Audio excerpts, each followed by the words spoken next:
Good evening, everybody. I'd like to call this meeting of the Council and Committee for the Town of Petawawa to order for May 26, 2025. Welcome members of Council, staff, and all of our guests in the studio audience. We'll begin the meeting this evening with the reading of the land acknowledgement, and this evening it's Councillor Driscoll.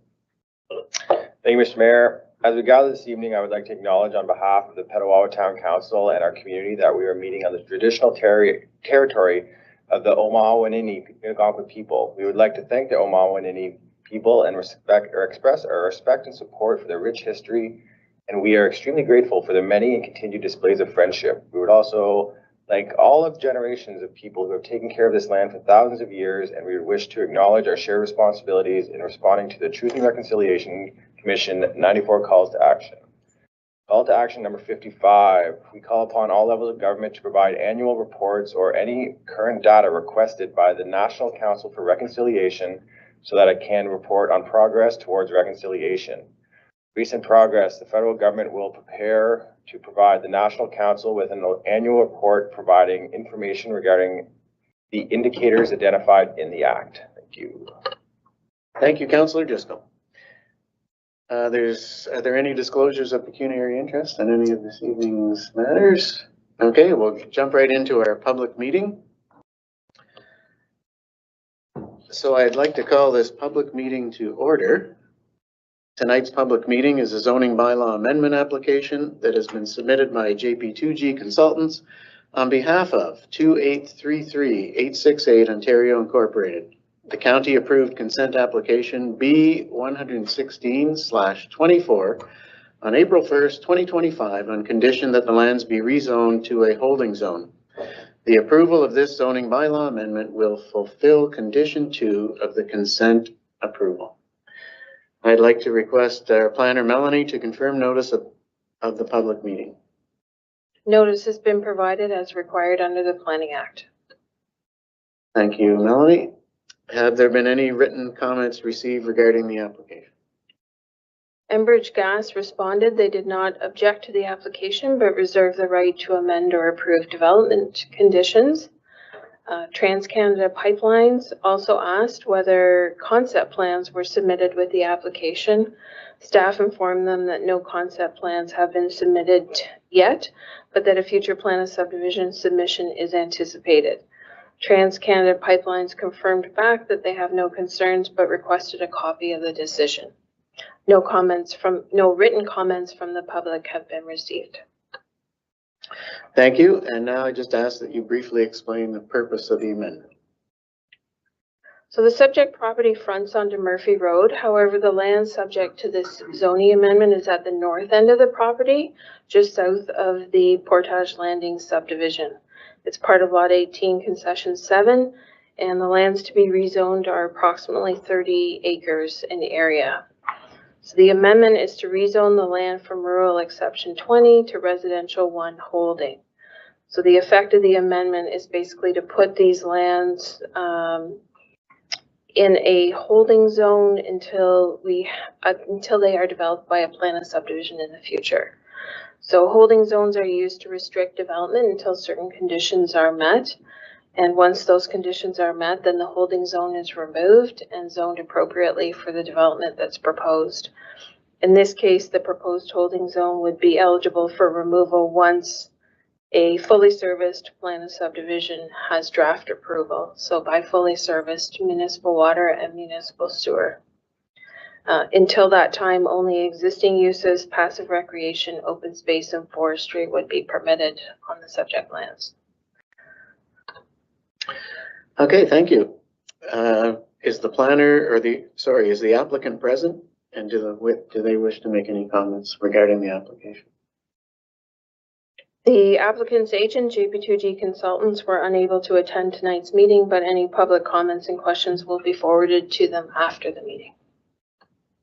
Thank you. And now if you could please explain the appeal process.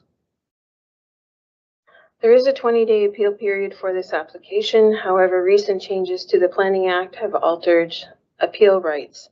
Zoning bylaw amendments may only be appealed by specified persons, public bodies, and the registered owner of any land to which the amendment may apply. What this means is that members of the public generally, including adjacent landowners and ratepayer groups, do not fall within the definition of a specified person or a public body and are therefore not entitled to appeal a municipality's approval of the bylaw. They may, however, speak to the application during this meeting so that council can consider their comments in advance of deciding upon the amendment.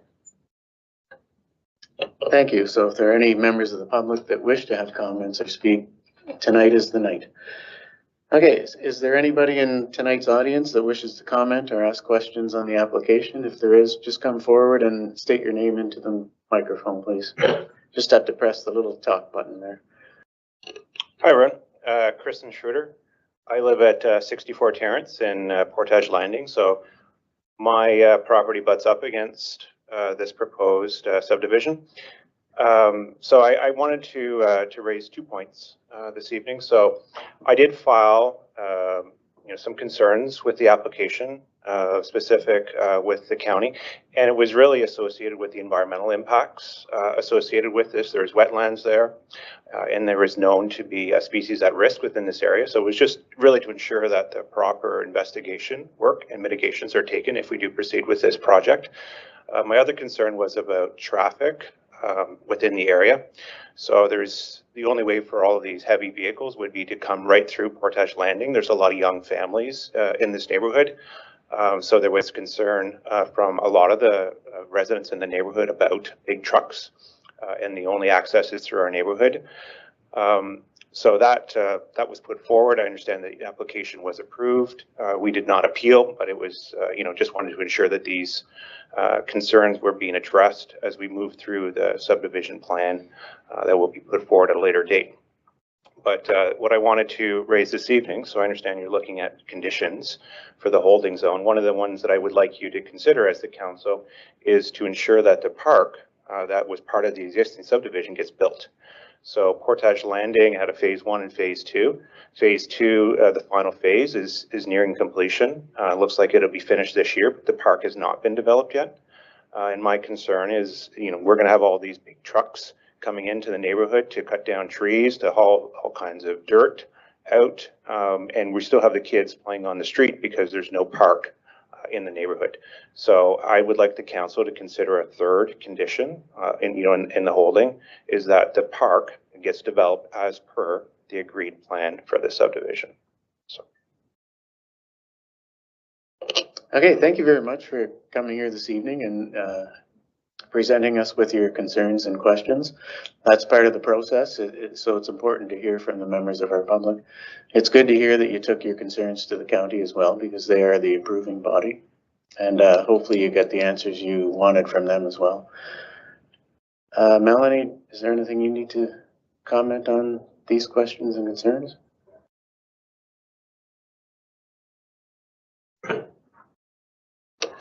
I was just going to comment that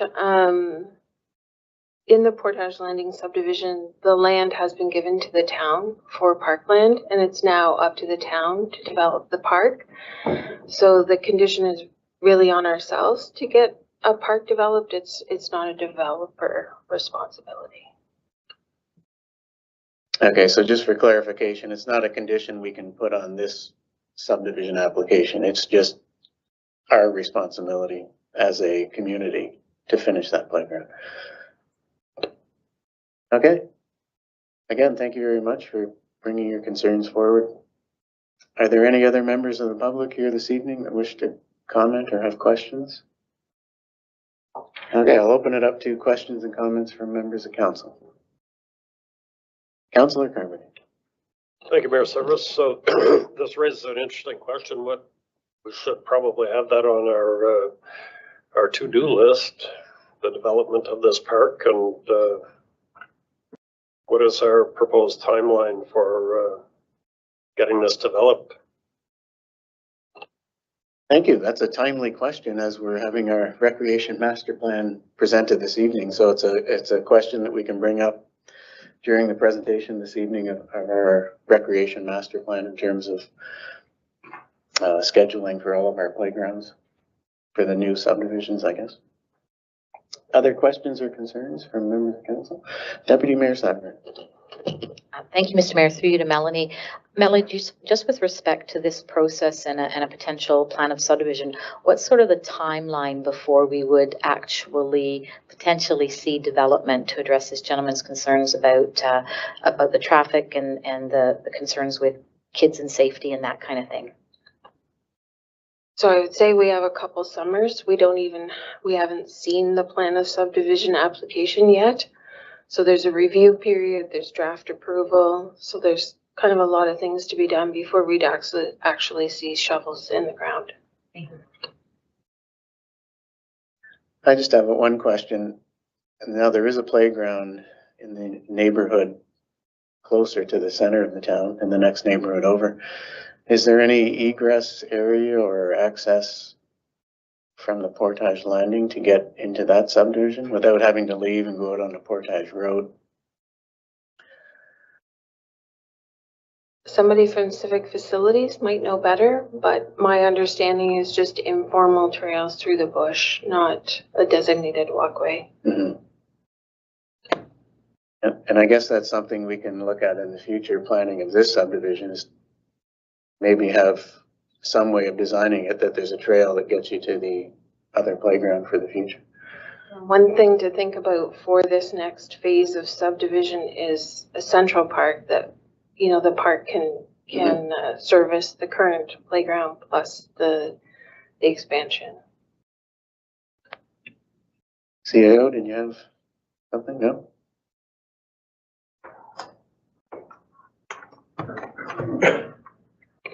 The director can correct me if I'm out of line here, but we do have our manager of civic properties in the house, and I think rather than moving an answer to the question around the park to the rec master plan discussion, that Ted, are you able to come up and answer any questions about development of said park and that development area?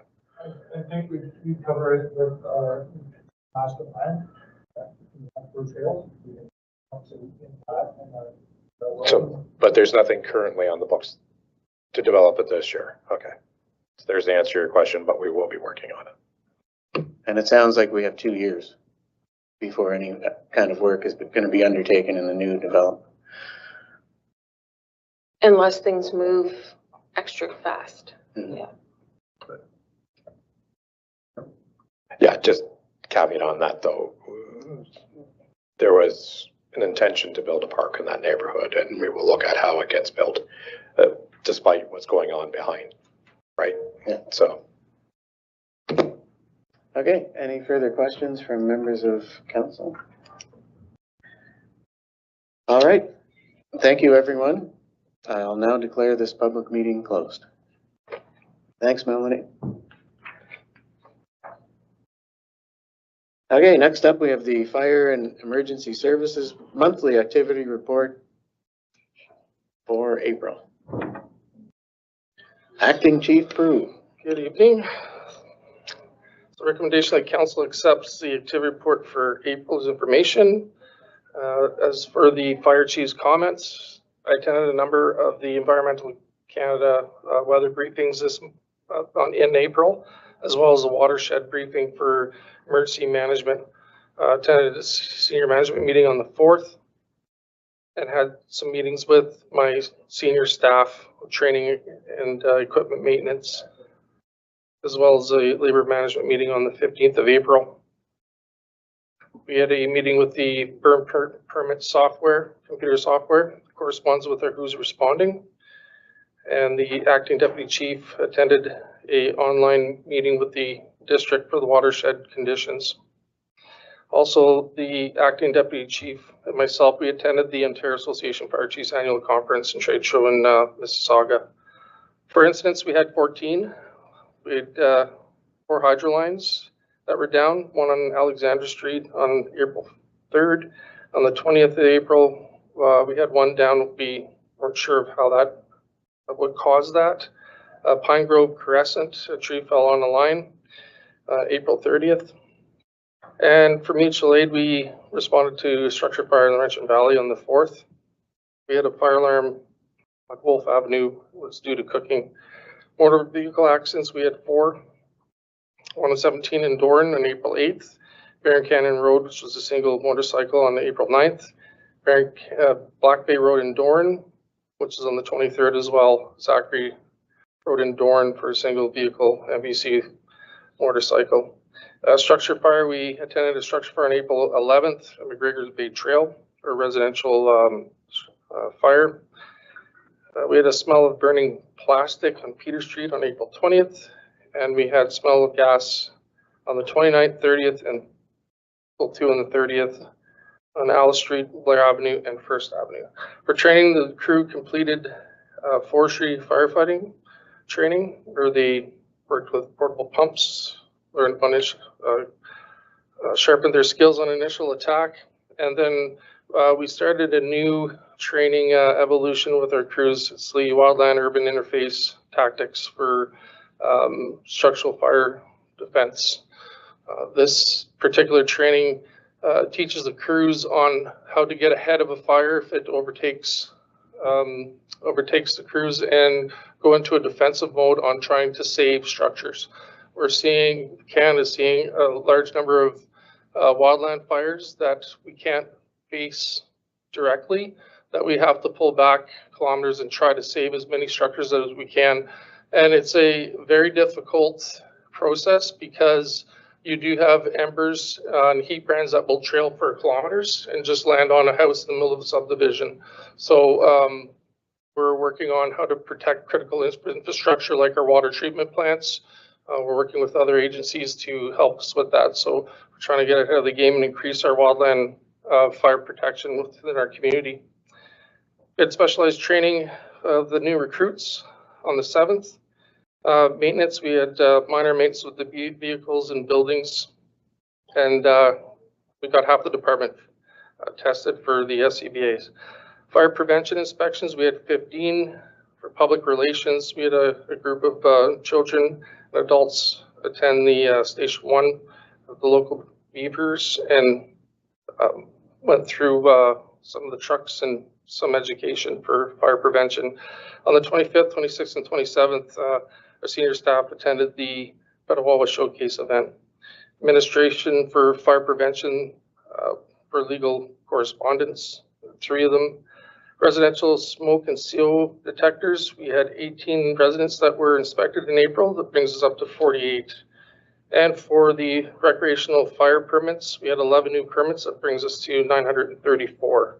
And that is my report for April. Thanks, Greg. I'll open it up to questions or comments from members of council. You must have done a good job this month. Thank you.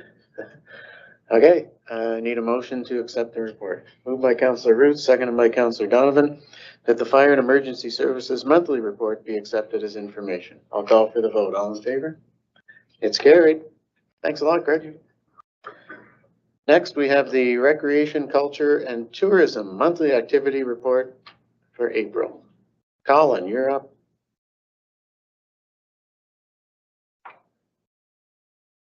Looks like another busy April.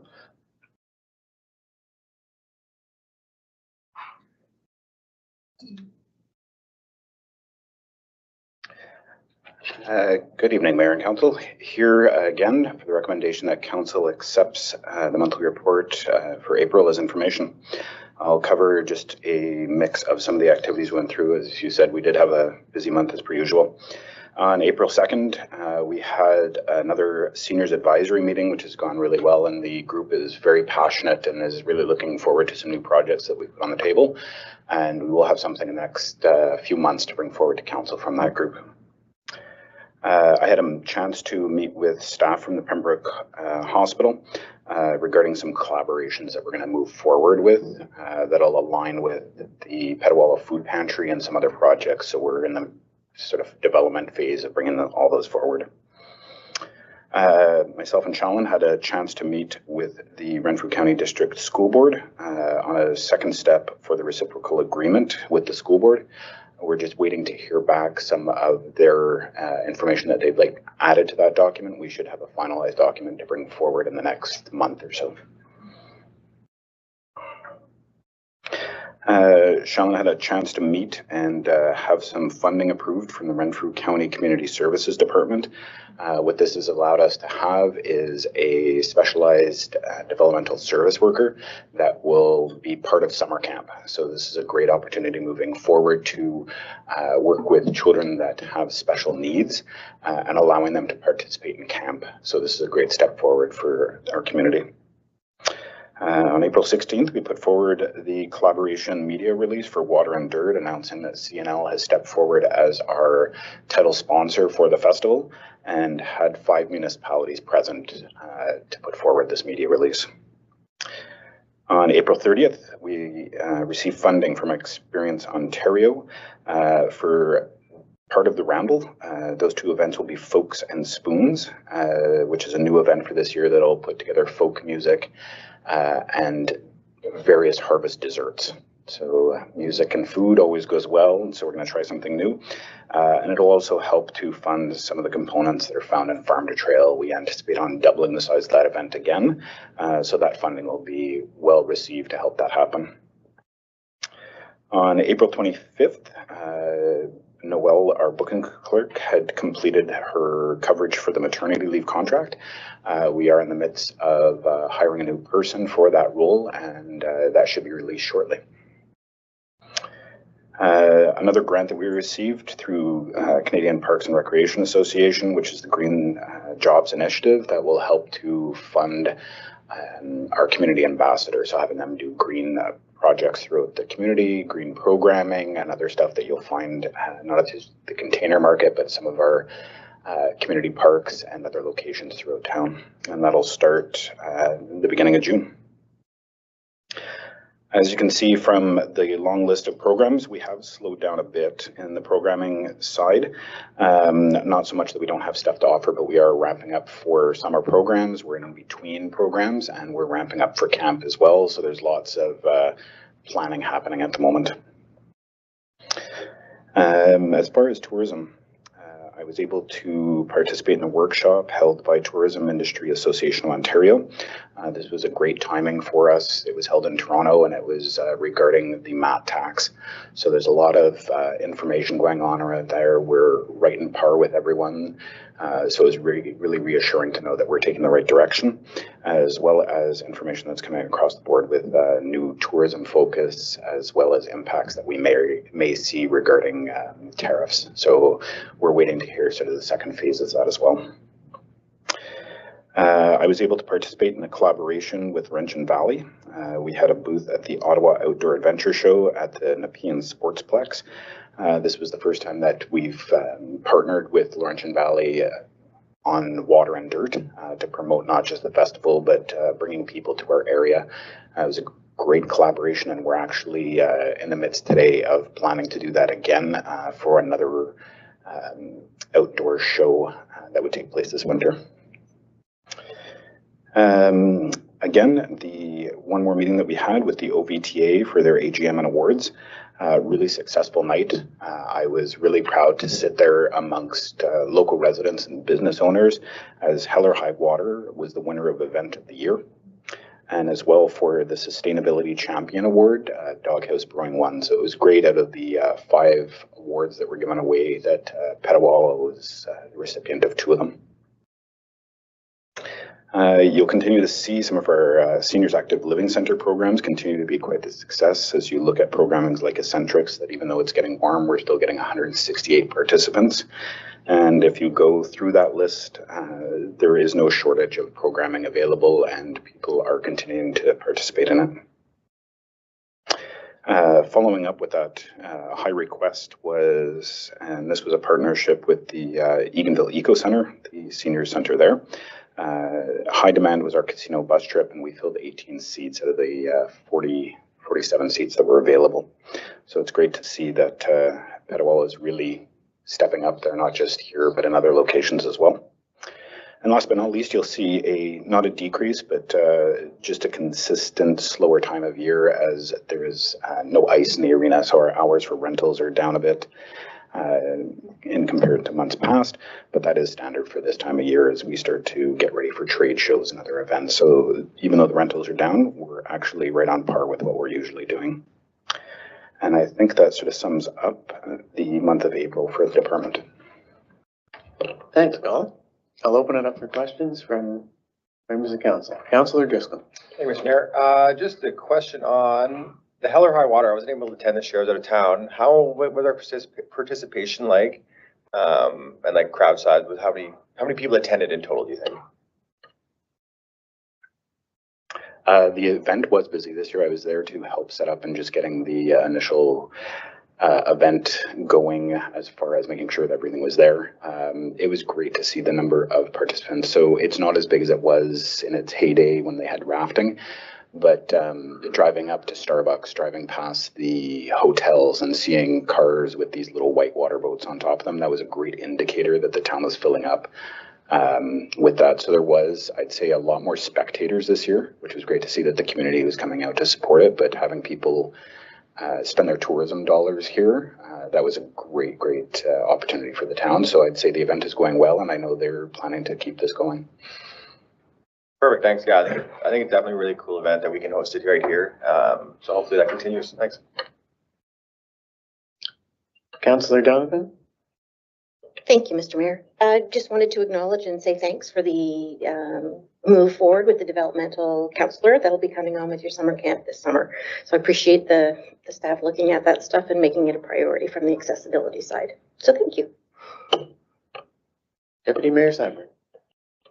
Thank you, Mr. Mayor. Through you to Colin. Colin, just really nice to see that municipal accommodation tax first quarter installment that will be utilized towards programs and services for our community. So well done, and thanks again to all of our local hotels. Yes, just on that, I did miss that highlighted part on my notes here. Just to give everyone a perspective that our first quarter generated $38,000. So that is money that will move forward for recreation and culture and tourism initiatives for the year forward.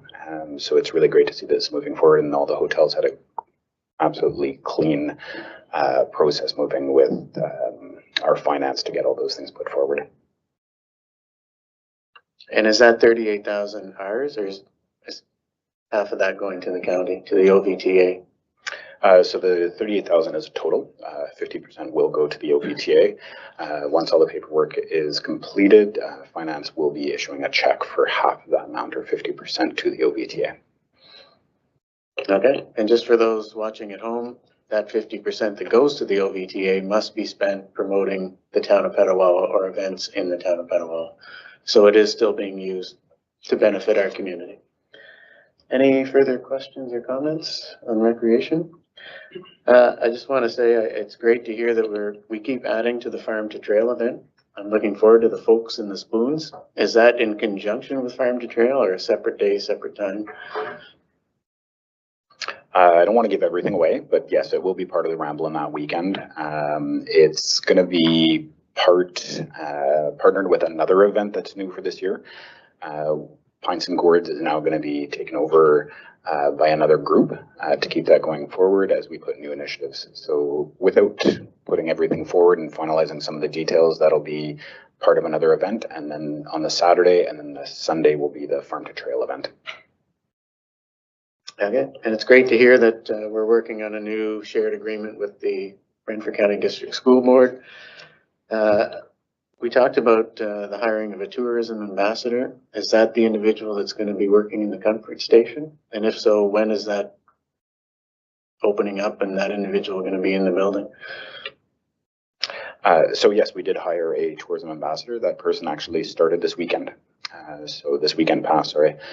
So they had 2 days. We haven't had a chance to meet up with them yet to discuss, as the building is open Wednesday through Sunday, so 5 days a week, currently closed on Monday and Tuesday. So as we move forward, we'll be able to get more information from them, but we're looking forward to meeting with them Wednesday to see how our first weekend went. Okay, and congratulations to Hell or High Water. I know that it's run mainly by volunteers, but you play a big role in coordinating and organizing that event, you and your staff. So congratulations to everybody involved. And as Councillor Driscoll said, it's a great event to have in our town. It brings in a lot of people. And congratulations to Doghouse Brewing Company on their sustainability award. Petawawa is hitting the map and it's good to see. The increase in tourism. So we talked a lot about maybe Canadians not wanting to travel south of the border these days due to the various events that are going on. I'm wondering if you've noticed anything already here in the town of Petawawa, an increase in Ontario and Canadian tourists coming to our town. There is a pushback to, if everyone can remember the COVID days when there was a push to sort of travel local. With everything that's going on in the world, we're seeing that sort of resurface once again. So TO and other groups like that are seeing and anticipating a growth in traveling local. So that being said, events like Water and Dirt or Hell or High Water are still seeing people from outside of province, outside of the country. So I don't anticipate anything's going to slow down. If anything, I think we're going to see more and more people staying local, but I still believe that with everything going on, we're still going to see an increase in tourism here, not in just Ontario, but I think we're going to see it here in the Valley as well. It's good to hear. This past weekend, there was a 2 RCHA reunion for all of the veterans, and I forgot to ask them if there was more this year than traditional years, but there was over 200 veterans that came to Petawawa and spent 3 days here. So it's great to see. Okay, any further questions or comments? All right, I need a motion to accept the report. Moved by Councillor Carmody, seconded by Deputy Mayor Sabrin, that the Recreation, Culture and Tourism Monthly Report be accepted as information. I'll call for the vote. All in favor? It's carried. Okay, next we have REC-02-2025, the Petawawa Recreation Master Plan final version. It's finally here, Colin. The much anticipated master plan. So now's your chance to show it off to us. We're here to recommend that Council accept the attached documents and presentation as finalized 2024 to 2034 Petawawa Recreation Master Plan. The former Recreation Master Plan guided the development of the community's recreational spaces and programs from 2012 to 2022. Over this 10-year period, the majority of the plan's recommendations were completed, leading to noticeable improvements in the community recreation infrastructure and services. These changes included upgrades to existing facilities, the creation of new programs, and enhanced recreational opportunities for residents. With these successful outcomes, the town decided to build on the progress by developing a new 10-year plan that will outline the next steps for further growth and development in the recreational sector. In early 2024, Think Design was awarded the contract to formulate the master plan to guide council and staff over the next 10 years. As a part of its research, the firm's representatives met with staff, council member, local user groups. In addition, it conducted a review of the town's current strategies, an open online survey, and a random telephone survey. Think Design used the data collected to create a comprehensive master plan that included immediate, short-term, medium, and long-term recommendations that include references in program growth, facility advancement, and further community development. The first draft of the 2024 Recreation Master Plan was initially presented to Council in January 2025 for review and to receive additional feedback from Council, staff, and user groups as well as residents. The attached documents provided by Think Design include the executive summary and the Recreation Master Plan as well as recommendations. This completes the final stage of the formulation of the master plan. If approved, this plan will act as a guide for council and staff in planning and preparing for growth and development and not only recreation and programming events, but also facility growth over the next 10 years. At this time, staff is recommending that council adopt the finalized recreation master plan. Financially, there is none at this time. Prudent programming and facility expansion initiatives will be proposed throughout the 5-year financial planning process for council to review and approve.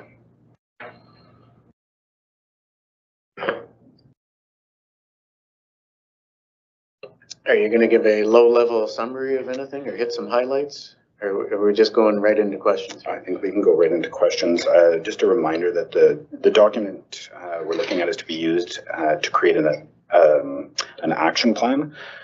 So we're looking to take this very large document and make it into something that's bite-sized and palatable for everyone and prioritize what has been found from Think Design and put something forward that we can prioritize ourselves as well and put forward back to council. Okay, so what we have here in front of us is the long-awaited master plan, and it is comprehensive and it's very well laid out. You mentioned short, medium, and long-term goals. It also has a nice checklist at the end in terms of all the things we'd like to see eventually done over the next 10 years. And I think what everybody needs to realize, especially the public who are, may have a chance to read this now, is that it is we'll call it a living document. It is a guideline as to what we hope to achieve. And right now there are some things listed in the short, medium, and long-term goals, but it doesn't mean that they have to stay there. Things can change depending on what the action plan looks like when it comes out. And it's this action plan, I think, that council will have a chance to provide input in. So for council's sake, if the first action plan comes out and you see something, that was on the long term that you think should be moved up, you can make a recommendation that, we'd like to see this in the more short term. But that'll all come out when we sit down and have a look at the first action plan that's presented. So I think what we have here is a pretty detailed, comprehensive plan that will help guide us for the next 10 years and provide input, for staff and in terms of the budgeting process. The other thing to keep in mind that a lot of this is contingent on how much money we have each year. Also contingent on whether we have grants available to apply for and whether we're successful with those grants as well.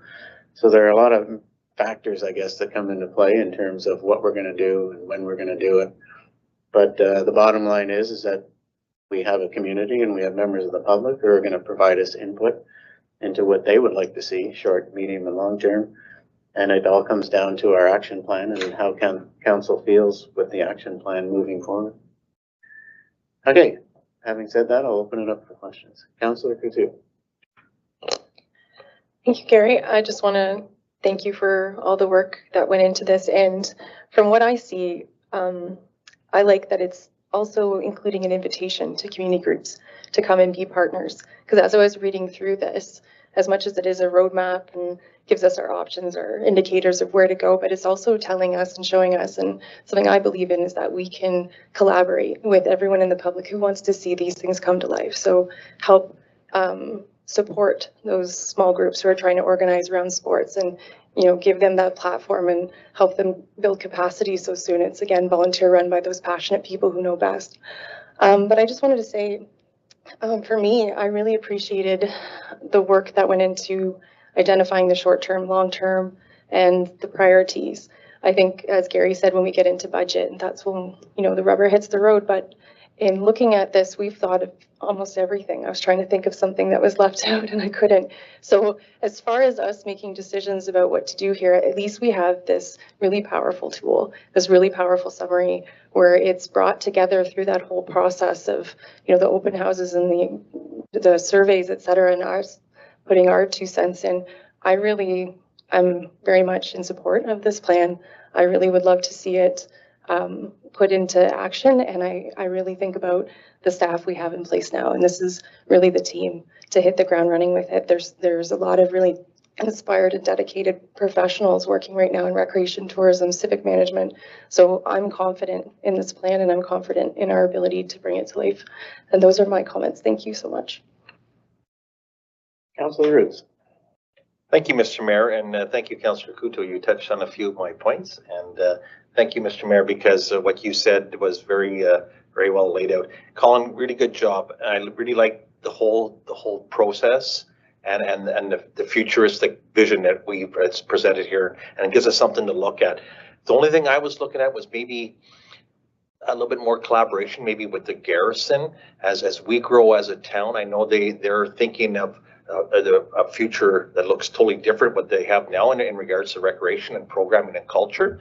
I'm wondering if you see some opportunities there that we can start more of a delegation or more conversation to start all this, to have this conversation with the garrison to help move both communities, the garrison people, the town of Petawawa, bring this all together. There's so many facilities that we can all share and gain from.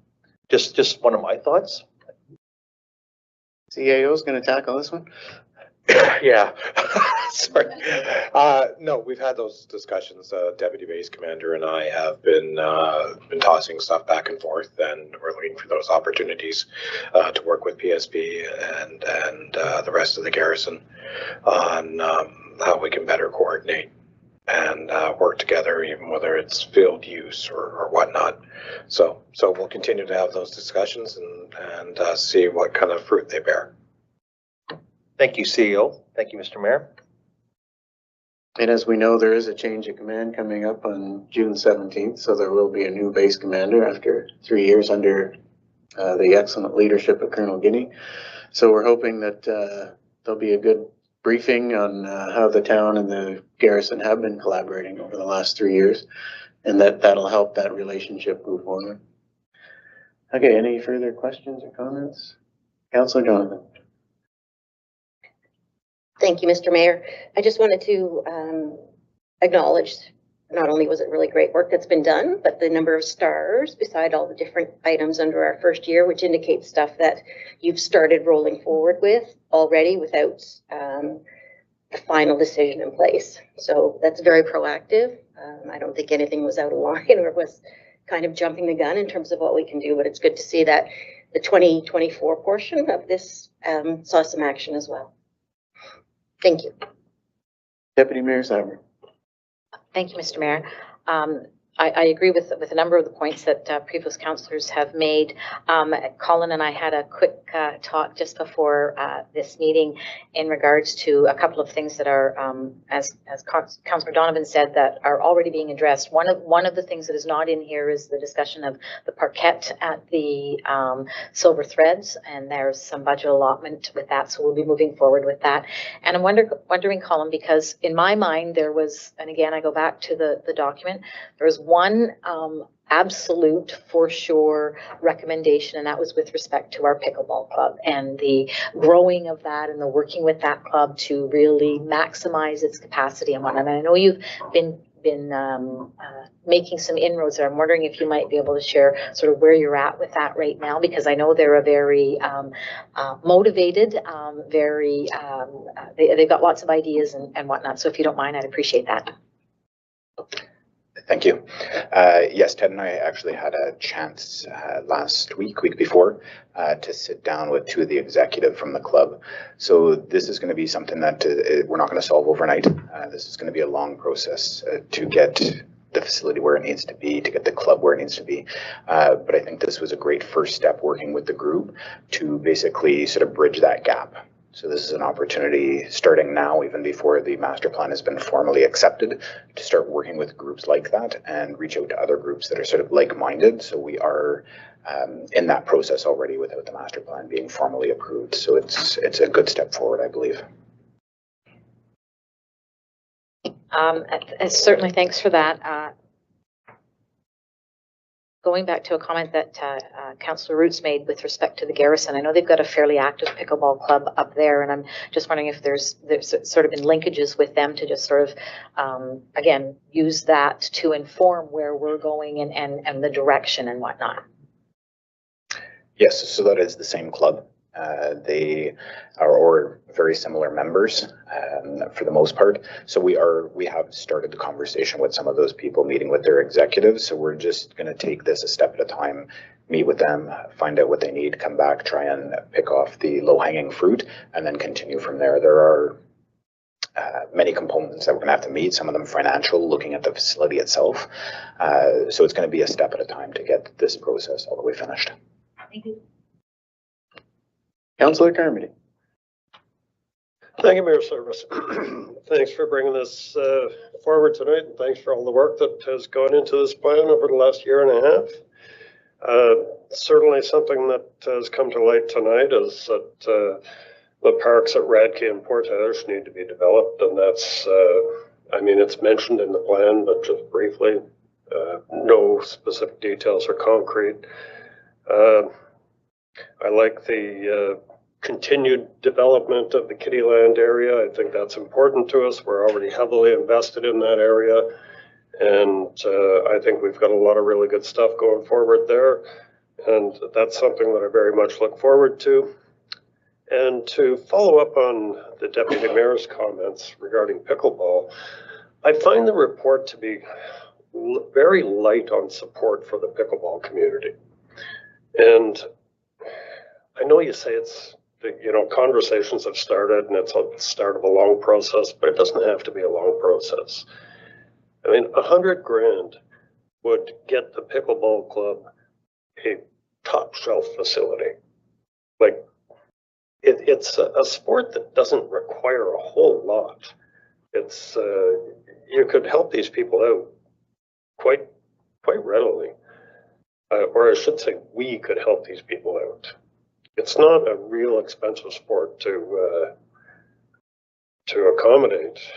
And when you have to look no further than the nightly news sort of thing. You see reports on the nightly news of how the sport is growing leaps and bounds across North America and across the world, actually. And certainly Petawawa is not immune to this. There's a growing pickleball community in Petawawa, and I hear from them on a regular basis that they're feeling left out. Like, they look at communities, Laurentian Valley, Deep River. Deep River just hosted a couple of pickleball tournaments, and they had people from all over the place coming in.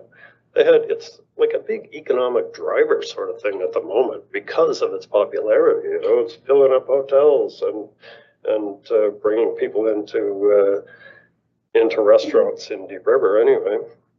And I just feel like we're missing out on this. There's many pluses to moving forward on that front on a little quicker note than we are.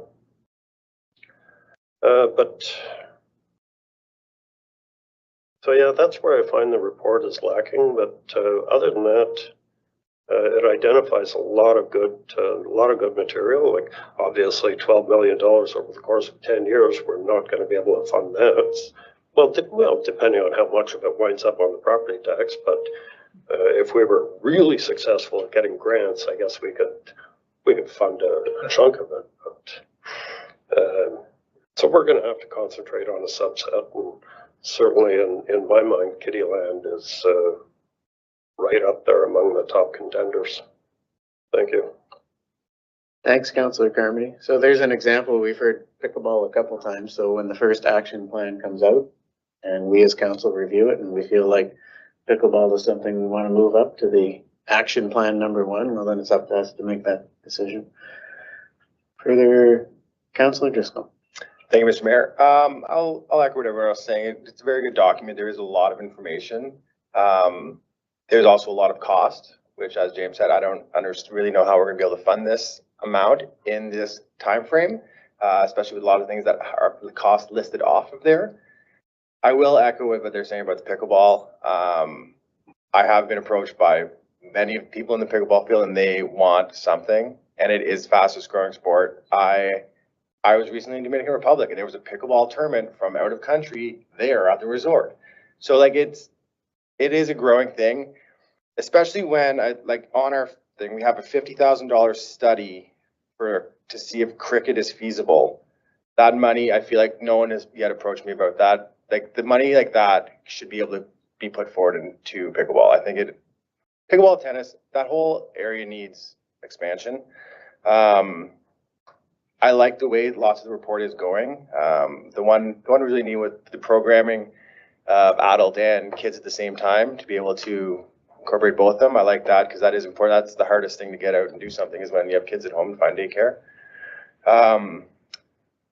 There is a lot of studies in this over the next 10 years, which I will have a very tough time ever voting yes on. Most of them, to be exact, there's $295,000 of studies, not including staff time studies. Lots of them, I would like maybe some more elaboration on why we need them. And also, the recommendations on here, are they from you guys, or are they from Think?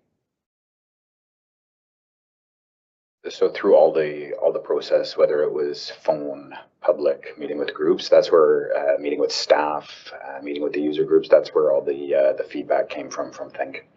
Just to be clear on that, so it's a menu, right? And nothing against consultants. They all do valuable work. There's some really good work in this.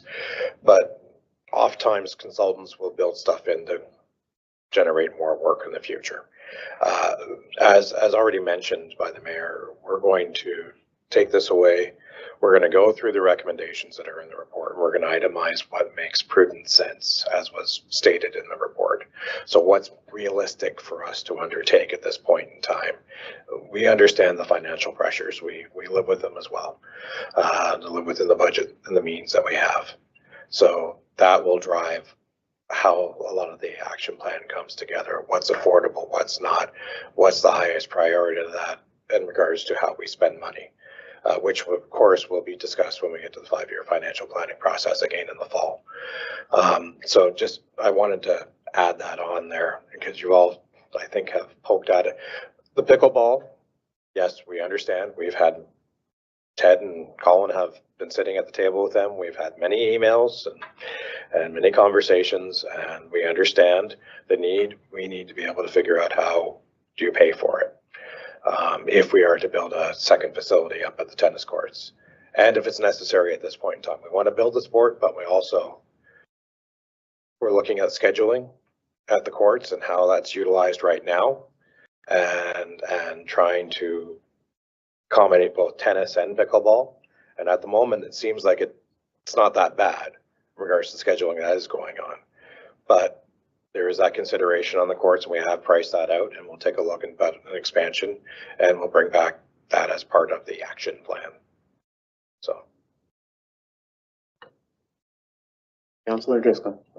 Okay, to continue. When are we looking at having this action plan done? Because like James said, we say it's gonna be a long process, but I don't agree that it does have to be a long process. Things can be faster. I like timelines. I think everybody else is held to them. We should hold ourselves to them as well.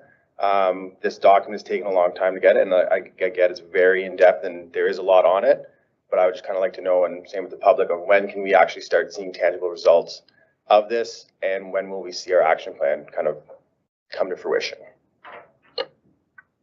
So I'll handle that. We're going to be shooting for the fall, early fall, to have something ready. We'll bring it back to you for review. Some of that discussion will be in relation to budget, right? Because not everything is a free item. And I agree, there are items where we can work on. Past strategies that I've been involved in has been supporting community champions to move things forward.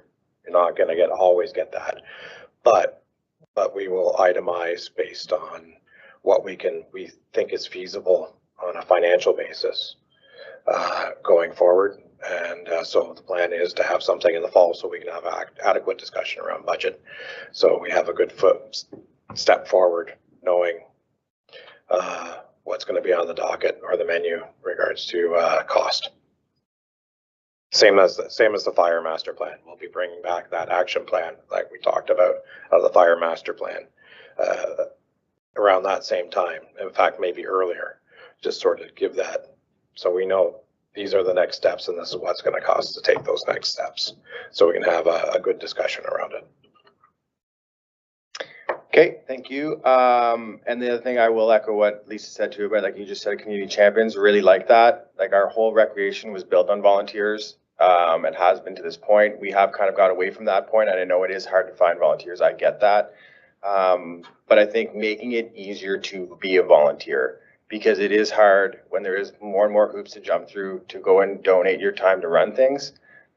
So if we can find ways to make that easier, I think it'll be easier to draw people in for things they are passionate about. So I have good news for you. We have a volunteer waiver now.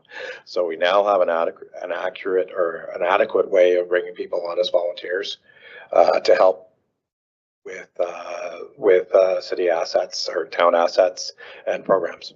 So it's done. So we have a means.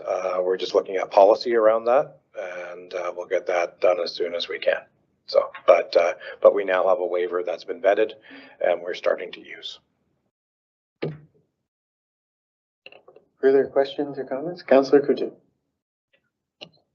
Thank you, Mr. Mayor. My mind was just jogged. I wanted to mention, I really do appreciate everything that you're doing internally with the staff, where you're just taking that thoughtful look at what we're already doing and doing well, or what we could change. So again, as far as this plan being in our hands, of course, when we decide what to spend money on and how to prioritize, et cetera, that's one aspect of it. But as far as the implementation, I'm really excited to see what this plan, after we make our decisions, I know it's going to be translated into all sorts of benefits for our community, because I see those benefits now with the expansion of recreation that's happened. So thank you and your staff for all of your works every day.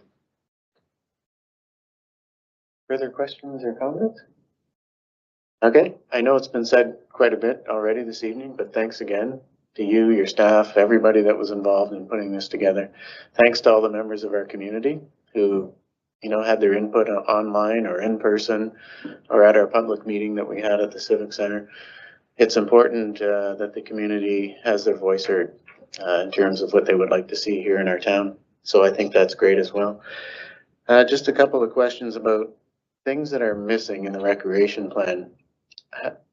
How is is there an opportunity for the public, members of the council, staff to say, you know, I think there was something missing on here. How do we get it added so that it can be put on an action plan? And I have a couple of examples here, but I'll just say one right now.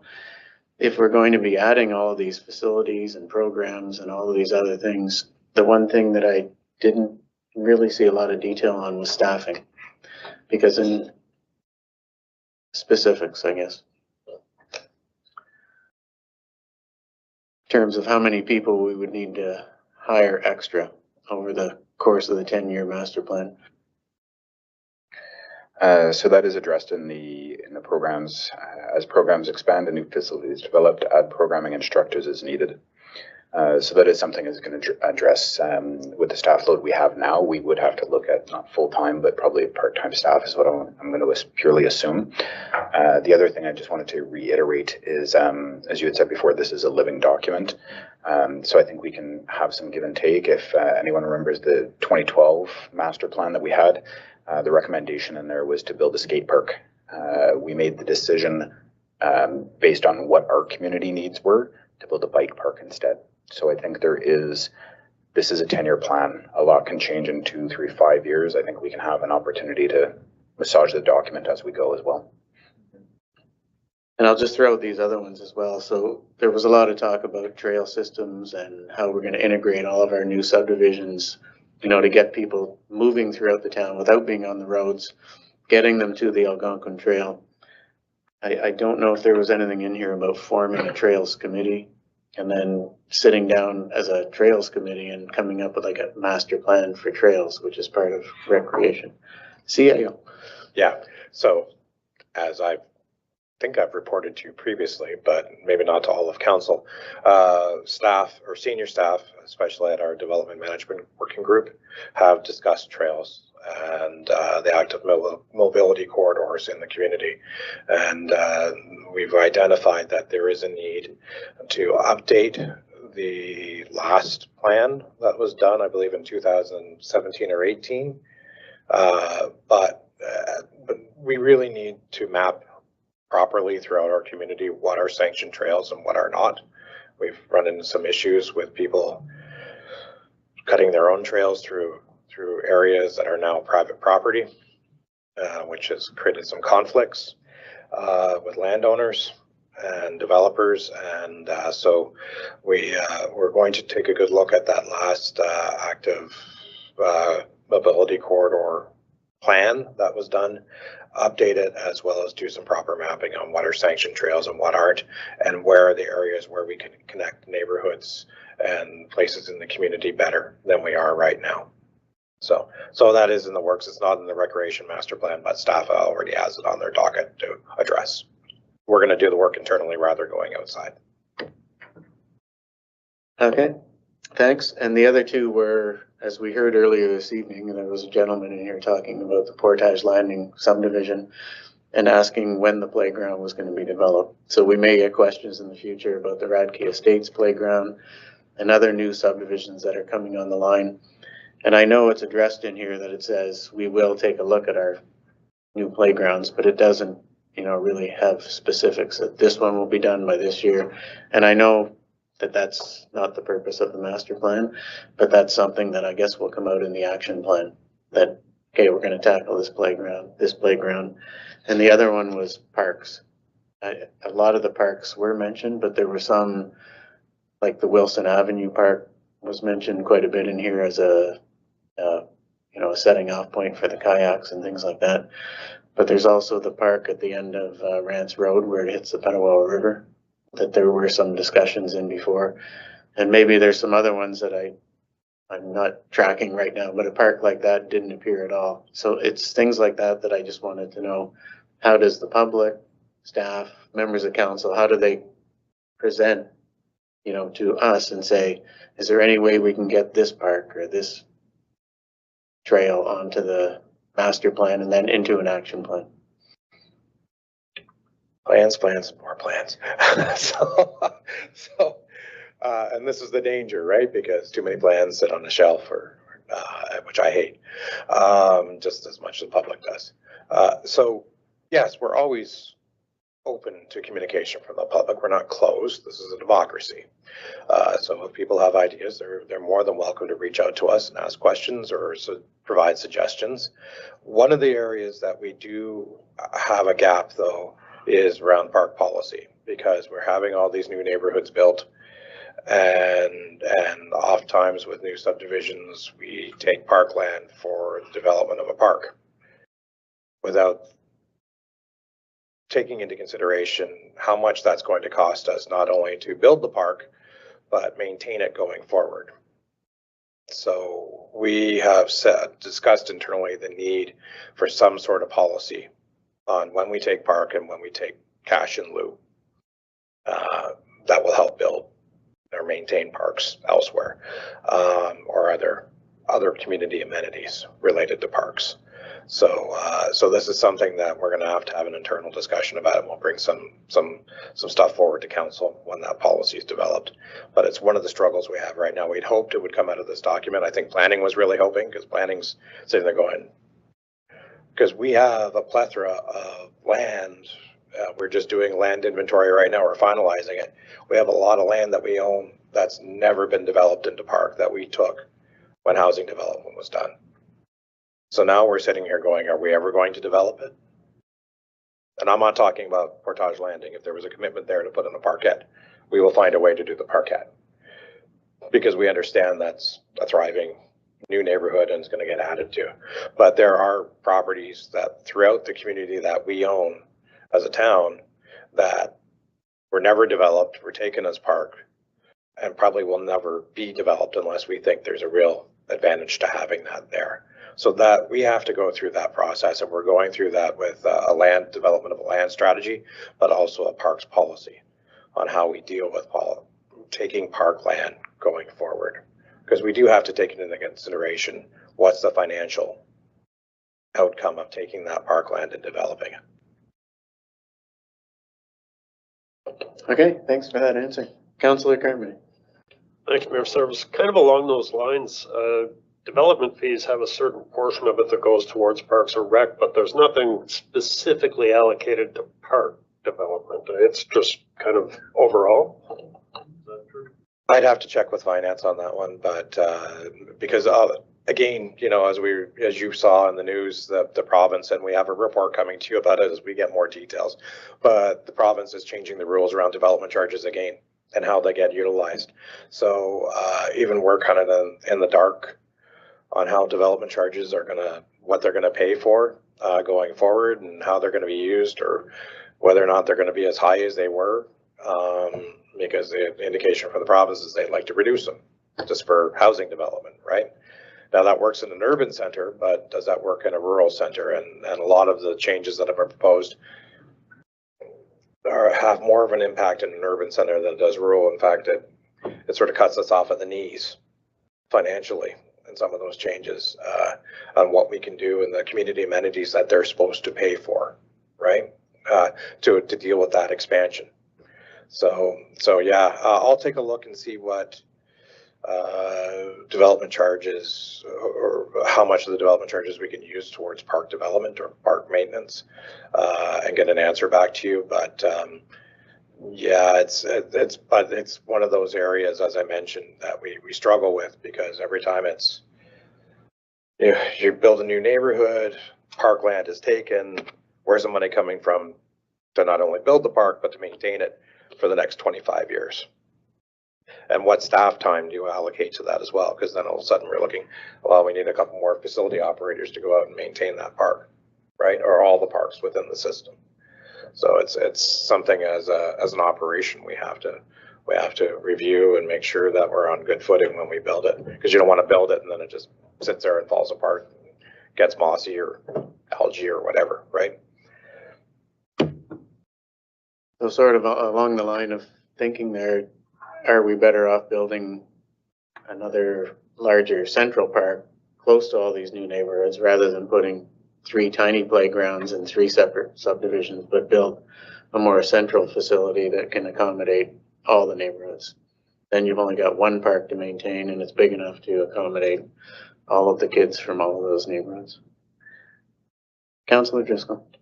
I would definitely agree with that. And I think with our active transportation that we're building upon, with our MUFs, things like that, kids can get safely from one subdivision to the other. And I think it says in here that 800 meters, we want to do a circuit to the nearest park.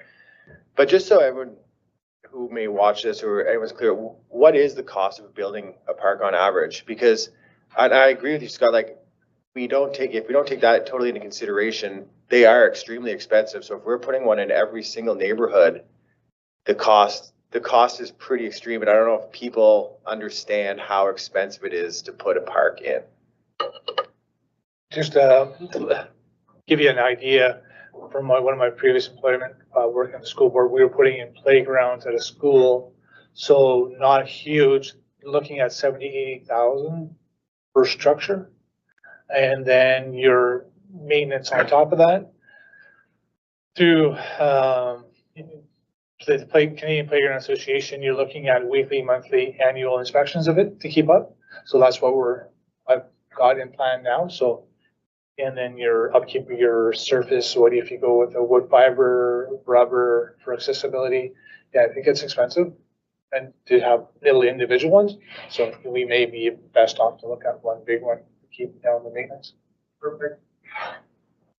Yeah, somebody can correct me if I'm wrong, but I think the new one we put up at Chad Street with the wooden structures, I think all together with the structures and the landscaping, it was over $300,000. Am I right? Yeah. And really, for that kind of money, you didn't get a lot of structures and bang for your buck, really. So there's an indication of what one playground costs. Okay, are there any other comments? Again, so thanks again to everybody and for all of this work.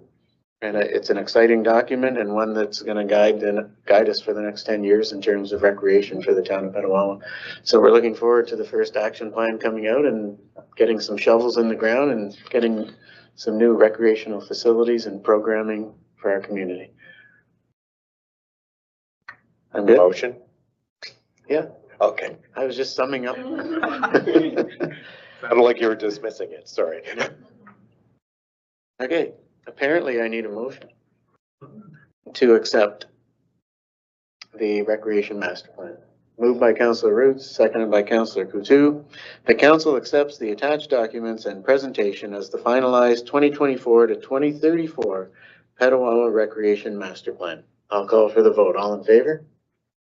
It's carried. Thanks again, Colin and Ted. Next, Legislative Services Monthly Activity Report for April. Colin, the other Colin. Thank you, Mayor Service. Through you to council. Before you is my monthly Legislative Services report. I'll briefly touch on a few key points within my report. Under animal control, I usually report or inform council of stray animals, and it's normally cats and dogs, but you'll see this month there was one domestic pig that got on the loose on Civic Center Road. Council will recall that the owner of this domestic pig is the lady that did the presentation to council earlier in the month, where we gave permission to her to have the animal on her property until such time that we update the animal control bylaw. And I will let you know that she was quite apologetic for the animal getting out, and it was safely returned. Under bylaw enforcement, under parking, I just will touch on a couple of meetings I had in the past month with commissionaires. We had some parking complaints on Chad Street, and then also at St. Francis of Assisi School. And we discussed some of the enforcement measures around third strike, you're out, so to speak, when it comes to that cul-de-sac. So there was an extra enforcement done along there, as well as on Herman Street in the school zone. Also, on April 22nd, we had a meeting with the commissioners. There was a report of an off-road vehicle. I will state this was before council adopted the phase 3, but there was an off-road vehicle in Grenville Crescent, and bylaw noticed it and did give the individual a warning. So I just wanted to make that to your attention. On April the 25th, there was also, we completed the onboarding of our new municipal law enforcement officer. The council will recall we had a bylaw at the last council meeting for Caitlin Murray, so she is now fully on board and certified. Under garbage, the municipal law enforcement officers attended 3 separate properties. 2 were on Petawawa Boulevard and 1 was on Ethel Street due to garbage and waste being dispersed across the street. So that was looked after. We had a noise complaint. A written warning was issued on Grenville Crescent for loud noise and disturbing their next door neighbors. Under property standards, on April the 9th, well, actually quite a few dates in April, we had a number of election signs that were being put on town-owned property, and so there was quite a bit of action taken on the behalf of commissioners to either remove or relocate the signs. It was unfortunate this time around. We didn't seem to get the buy-in as we did in the provincial election, but we did put out a notice on our website also to inform the candidates. Under HR, we had staff had arranged their staff potluck, and during that potluck, we had this 2 service awards that were given to Kate Bennett and Christine Mitchell. They were unable to attend the staff appreciation event that we had in March, so we did give them their awards, and we also did a staff farewell that same day to our senior planner, Jeff Foss. I also attended the labor management meeting on April the 15th. And under recruitment, Jody's been very busy. You'll see the number of positions off. A lot of them are summer jobs, but we had 33 interviews conducted in the month. And we had 1 posting come down for our labor at Public Works, which came down on April the 22nd. Under training, myself, Kate, and Jody all attended the counselor code training, which most of you had attended here as well. And there was a couple of free training sessions that our HR coordinator, Jody Jerva, was able to attend in April. Under commissioner votes, we had 17 requests for the month. Under marriage licenses, we had 2 issued in the month and the revenue of 200 received. Under community flag requests, from April the 2nd to the 14th, the autism flag of Ontario was flown, and from April the 15th to the 30th, the Earth Day flag was flown. Under communications, on April the 29th, the resolution that council adopted that month for the strong mayor powers was submitted to the ministry along with the additional municipalities, and that, I will say to council, has garnished a lot of feedback. From our letter and our resolution, I think there's been at least 4 municipalities that have adopted the similar resolution and very similar wording and requested myself to forward the resolution. So hats off to council for a great response on that. And then I have listed all the meetings, which is the last 2 pages of my report. I won't go into specifics on them. They're right there before you, but I'm happy to take any questions should council have any. Okay, thanks, Colin. It's nice that you list everything that you do so people understand just how busy you and your department are. Okay, questions and comments on the Deputy Mayor Sabrin.